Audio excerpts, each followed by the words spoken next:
Now, for more on this, I'm joined in the studio by Mira Kamdar. She's a member of the editorial board of the New York Times and the author of Planet India. Hello, thank you very much indeed for coming in. First of all, how do you explain the enormous success in Delhi of the AAP party? Well, it's a big surprise, and before I really get started, let me just say that these are my own views and not necessarily those of the New York Times. It's a big surprise, and I think even maybe the AAP party was surprised by such a smashing victory, 67 out of 70 seats. But in fact, I think it's a big wake-up call, obviously, for the government in power, Mr. Modi and the BJP party, but also for Indian politics in general, that people really are fed up. And what the AAP has been able to harness the ordinary man party, which, as we just heard in the video, has only been in existence for 2 years, is quite new. So that's even more extraordinary how well it's doing. Is it's been able to tap into the day-to-day life concerns of the average lower middle class, and poor Indians who are just fed up. It's not the first time, though, that Kejriwal has been sworn in as chief minister. Last time he only lasted 49 days. Why should this time be any different? Well, he resigned after 49 days. He wasn't booted out. Yes. And he resigned in protest. He resigned in protest because an anti-corruption law that he had banked a lot on, anti-corruption being one of the main themes and promises of his party, had not been passed. And so he resigned in protest. He later apologized and said that was a mistake. And I think the voters took his word that he's sincere.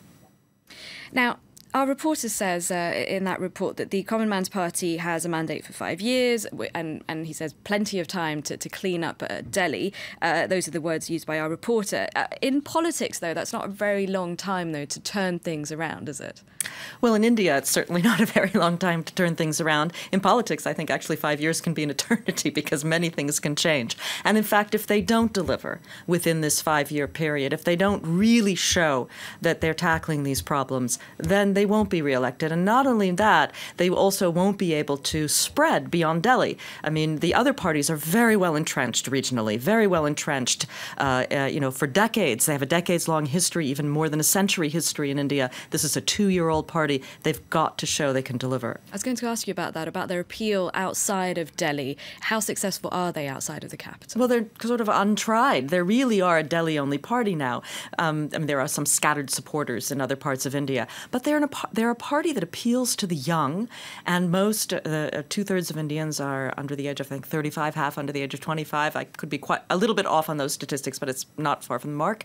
And they have the support of young Indians. They're very good at leveraging not just social media, but also getting young supporters to go knock on doors, house to house. They're also trying to get the local people to participate in the process, and they've asked citizens in Delhi in some wards on an experimental basis to actually help determine how much funds they need and how they should be spent. This is unheard of in Indian politics. So considering all of that, and earlier you said that this was a wake-up call, the crushing defeat of the BJP in Delhi, what is Narendra Modi doing then about the challenge of this Common Man's Party? Well, the first thing he did was sell at auction his very expensive suit that he wore when he met the American President Barack Obama. The suit had his full name embroidered in gold thread, and he sold it off at auction, saying the proceeds would go to help clean up the Ganges. That was very nice. I don't know if he would have sold it if there hadn't been this crushing electoral defeat, because he too has claimed the mantle of being an ordinary man, the son of a tea salesman who's risen from low to high, and this just kind of was against that image, and I don't think the voters liked it. So now the Chief Minister of Delhi says that he wants to get rid of VIP culture. That's what he called it. How realistic is that? Well, I think it's going to take a while. Delhi has known VIP culture since Mughal times, at least. I mean, there's a real social hierarchy, and the elite in Delhi is quite attached to their privileges. But they're not the majority of the residents of Delhi, and they're certainly, as this election has shown, not the majority of voters. Do you think they're going to last? I don't know. I mean, it's a very incredible kind of experiment in Indian politics, a new chapter in Indian politics. Certainly the issues that they are promising to change are real issues that do need to be addressed. And the country cannot move forward no matter how much international and foreign investment is attracted, no matter how much labor reforms or environmental protections are relaxed, or which are the main measures that the current government is taking. The country cannot progress without taking the masses of the common people with it.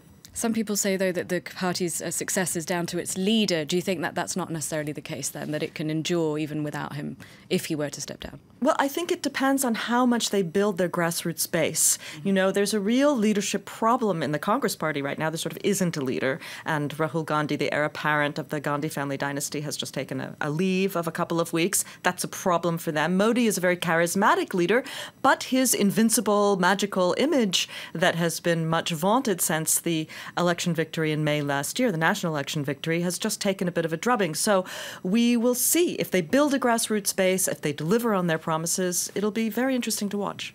Okay, thank you very much indeed for coming in for Focus, Mira Kamdar. Thanks for your time. And thank you for watching. Stay tuned. I'll be back in a couple of minutes with a full news roundup for you. Don't go away.